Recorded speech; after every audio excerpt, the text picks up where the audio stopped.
Hi, I'm Sharon Bill. Welcome to my channel. I'm working through a series where I'm showing you how to construct and also how to play the arpeggios on the piano.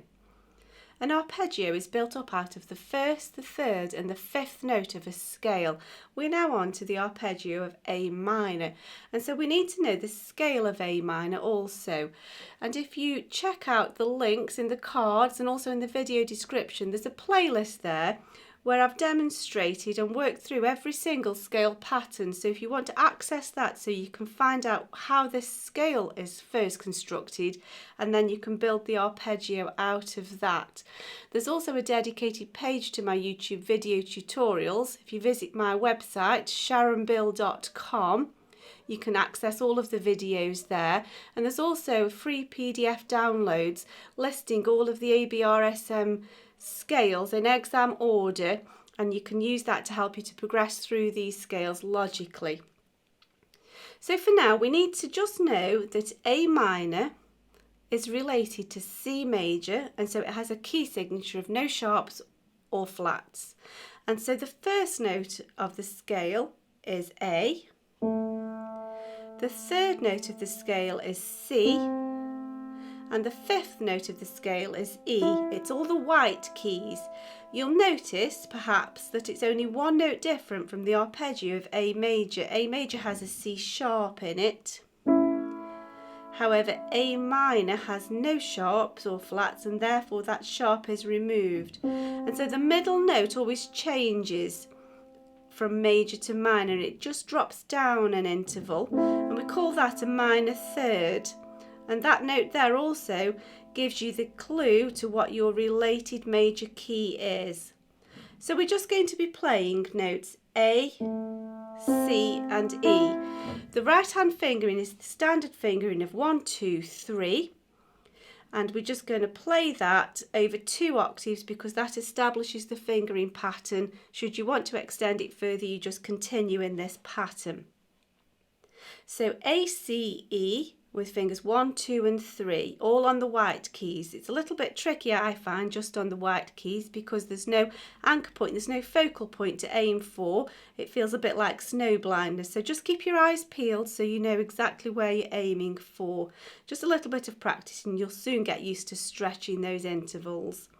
So we want A with thumb, C with finger 2, E with finger 3, and then tuck all the way under, so we want your thumb back on the home note, the key note of A, 2 on C, 3 on E, and finish with your little finger on top A.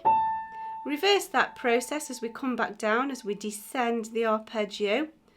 E is 3, C is 2, thumb on the home note, the key note of A, finger 3 over, 2 on the C, A, home. Let's have another go with that.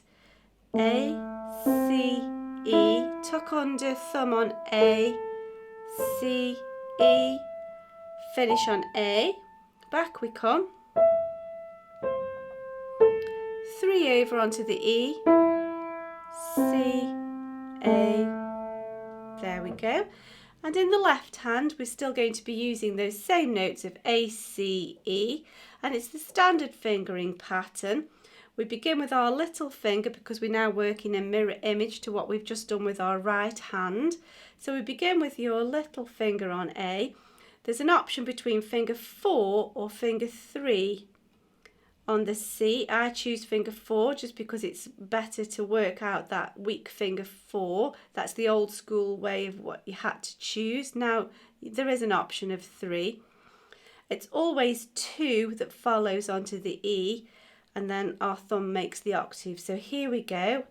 A with our little finger, C with finger 4 or finger 3 depending which one you've chosen.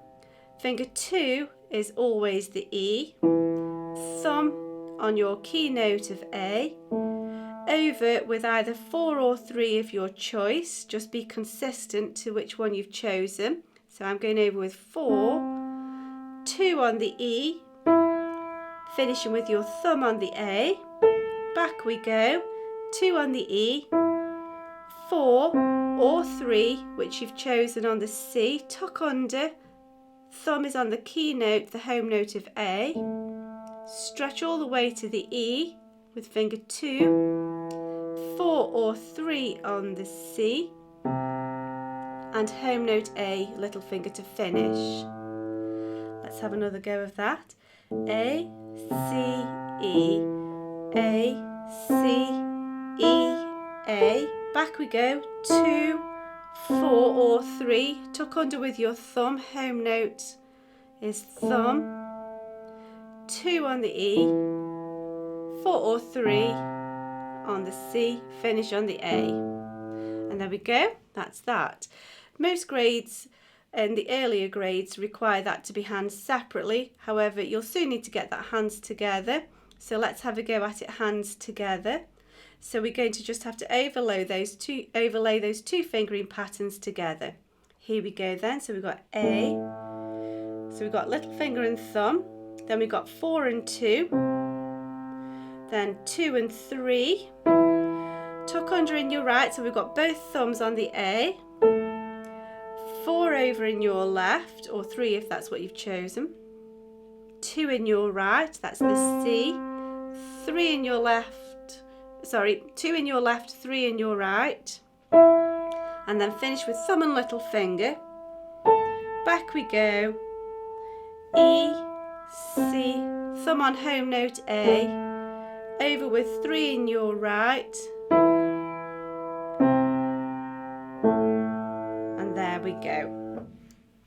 After a little bit of practice, when you feel a little bit more comfortable with that, if you get it flowing musically, there's a little bit more of a rhythmic pulse to it if you count in your head thinking in 3s. So let's have a go at that.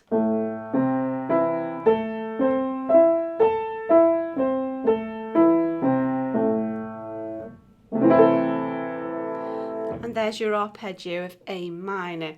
I hope that's been helpful to you. If you can subscribe to my channel, then you'll be sure not to miss out on all the fab things I've got in store for you. There's so much more to come. Give me a like, that would be really encouraging to me. That would be fab. By all means, look out for the links in the cards and in the video description to check out all the previous scales and arpeggios that I've listed for you. And if you visit sharonbill.com, then you can access all of the resources there. If it is that you are working towards your theory exam in conjunction with your practical, then also check out the book that I've written, How to Take Your ABRSM Music Theory Guide, with loads of tips and techniques. That's available from Amazon to help you get the most out of your exam experience. Thanks for watching, and I'll see you next time. Bye.